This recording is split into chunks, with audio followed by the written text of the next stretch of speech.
Medical college की 81वां medical college देखो, जिंदगी भर अमेठी कांग्रेस को ढोता रहा, आज भी ढो रहा है, लेकिन वो मेडिकल कॉलेज नहीं दे पाए। और मैं धन्यवाद दूंगा, हमारे मंत्री होंगे नहीं यहाँ पे, मयंकेश्वर शरण सिंह जी को, इन्होंने लैंड दी और वहाँ मेडिकल कॉलेज प्रारंभ हो गया। इस सत्र में वहाँ क्लासेस शुरू हो गई। बलिया वाले मंत्री जी हैं कि नहीं, पता नहीं पांडे जी पक्षधर हैं कि नहीं है, हैं?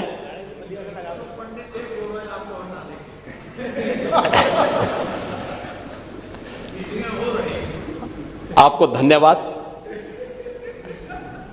आपको बहुत बहुत धन्यवाद। आप तो है ना हमारे साथ में, हाँ तो आप हैं तो फिर क्या